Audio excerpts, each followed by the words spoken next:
We are in Bangalore today with a real life EV story. We've got Arun Ji with us today. He is IT person, as most of Bangalore is, working specifically in the telecom domain. So he has one lovely wife, two lovely kids, and one lovely Nexon EV. So Arun Ji, welcome to the real life EV story. Thank you so much for making time to be with us. Thanks to come to Bangalore. Yeah, welcome to Bangalore. Okay.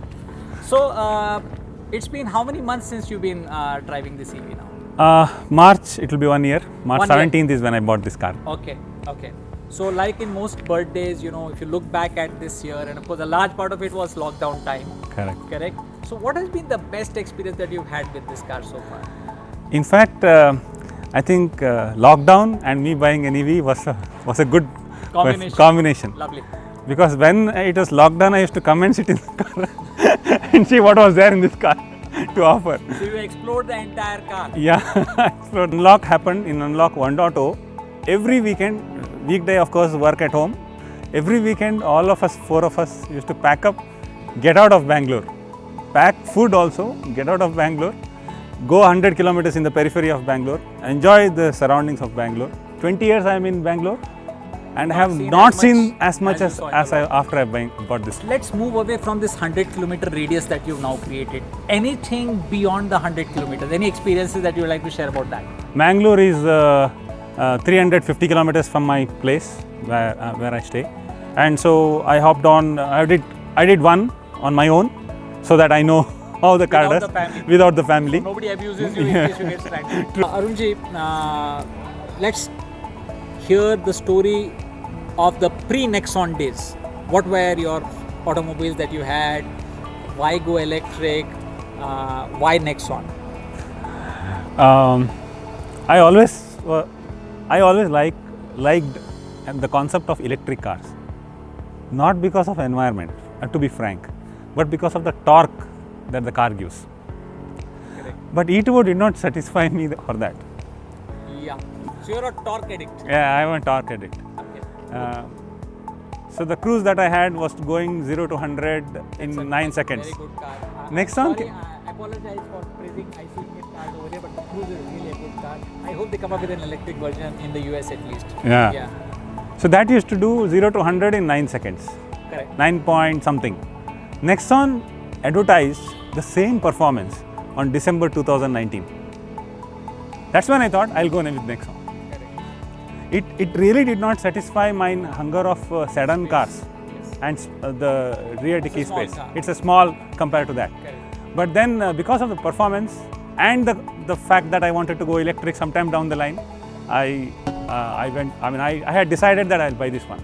And as soon as the booking opened in 2019, December 10th or something, I booked it. So Arun, I see a Nano standing over here, and a little bird tells me that you also have a Nano in the family. Yes, I do have a Nano. Tell us about the Nano. Why? Nano is a small car, and I think an E2O would have been a perfect replacement for a Nano.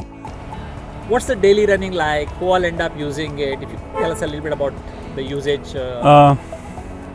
When there was pre or post lockdown time, when I have to go to office further, in that scenario, my running is around 15,000 kilometers a year. Half of it is in Bangalore. So this car I bought to replace that half of it. And you were using the Cruise or the Nano for your office running? Office running, I used to use Nano earlier, city condition. Correct. Now, I have bought this car to do that city office drive. But given to the lockdown, I'm not using it now. What So about your wife? She also ends up using it? I mean, we have 2 kids. I mean, she's at home, Okay. dropping kids kids, going to places around. She also uses it. Now in the lockdown, I think she is using it more than I do. So there are no fights about the Nano versus the. Nano has not refilled after the lockdown. Okay. So since 1 year, I have not refilled Nano even once. This has replaced my all travel. Nexon has replaced all my drive from both Nano and the Cruise. So Arun, you were telling us about this trip to Mangalore. You know, and how far is Mangalore from Bangalore? Mangalore is 350 kilometers. 350 kilometers. Roughly. And, you're roughly at the 200 kilometer mark with good driving, right? Yes. So that means you need you need to kind of really have a break, and Yes. a long break at that. Yes, yes. So when you went alone, where did you take the break? How many When I kilometers? went alone, I talked to Tata Motors in Hassan. They allowed me to come and charge there. Correct. So when I went towards Bangalore, see, Bangalore is 900 meters above sea level. Correct. Mangalore is at sea level. So I had to charge only for 3 hours.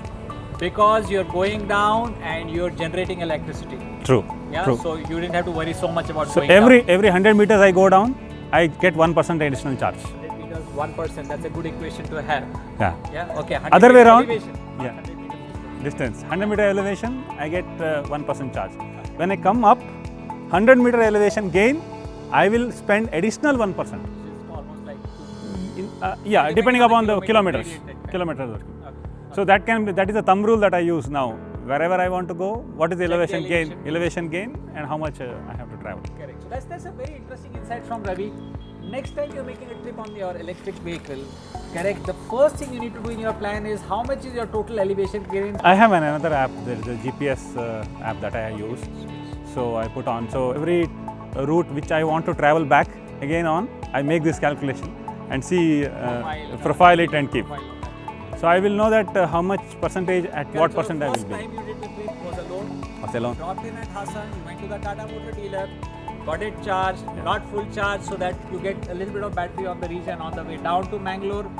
Right? Next time around, how? In fact, I have another relative's place which is at Uppinangadi, which is some 50 kilometers from Bangalore.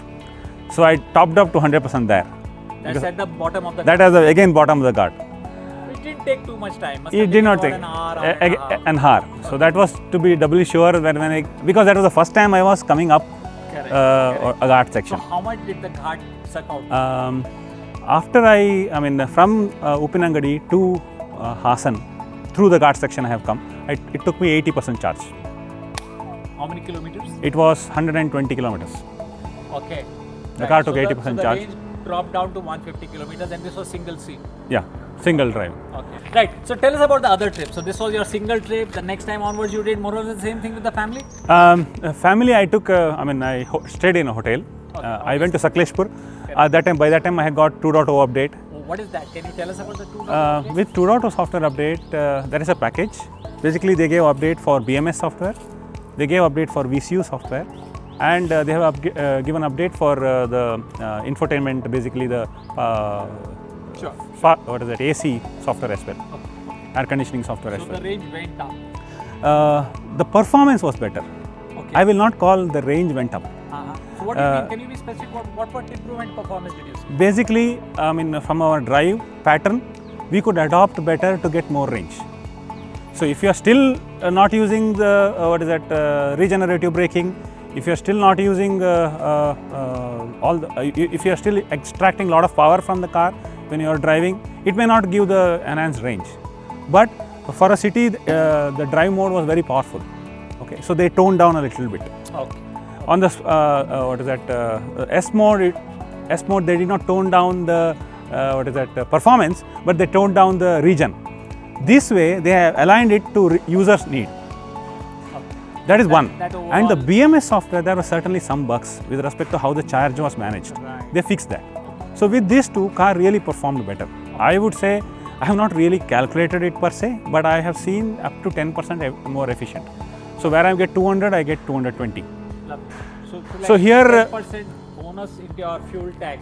Yes, Yeah, 100 rupees a liter. Government gives you 10 rupees a liter more. So Tata Motors did that job for Arun. for free.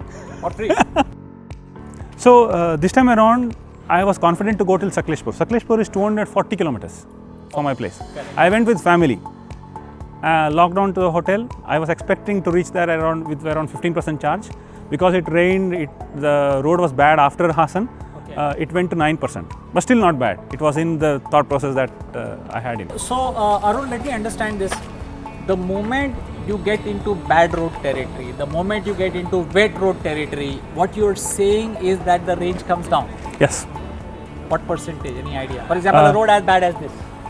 Yeah, I factor in 10% drop in performance for bad roads or wet roads.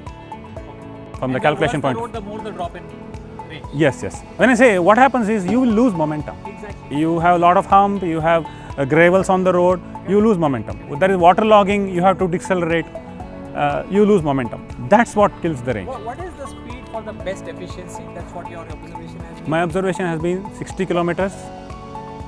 Outright, if you are at 60 sharp, you get maximum range. 60 Magic number is 60. Magic number is 60 in Nexon EV. If you are at 80, you get good range. I did from after Coimbatore, before Salem, there is a place where there is a Xeon charger. From there to Bangalore, I did with 90% charge. My house from there to Bangalore is 247 kilometers, and I had an elevation gain of 700 meters. So, Arunji, what's your take on the drive dial? Compare it with the shift lever. Is that more comfortable, less comfortable? It looks jazzy, but if you ask me, a drive selector knob gear lever would be better, because here after you have dialed, you want to be sure that the selection has happened or not. Because suddenly if you change from drive to neutral to reverse, sometime if it does not engage, then we would not know. See, you drive, it takes a pause. It takes a pause. So when I want to do a quick reversing in the traffic, it is not very comfortable. That's my feeling. I think maybe the delay they can improve. They can cut down the delay a little. That I think will solve the problem as well. So Arun, this is not a question we ask too many people, but nevertheless, in Bangalore, is there a community of electric vehicle users? Are you part of that community? Yeah, after buying Nexon, I've been very active in these forums. First thing is we have WhatsApp groups, Pan India, 400 plus. Nexon EV owners, Pan India, part of that group. So we get to know all the different problems we face or the different solutions we see. A couple of our friends actually started a Nexon EV group just to manage trip. So we used to go after unlock, we used to go alternate months a trip to any 100 kilometer radius circle. We used to enjoy talks about Nexon EV, what we can do, go solar and all such topics we used to discuss. So I would say it lot helped me, and I think I could also contribute something to the group. With that, we come to the end of the real life EV story from Bangalore. We must thank Arunji for making time available and spending time with the viewers to try to understand how his experience has been.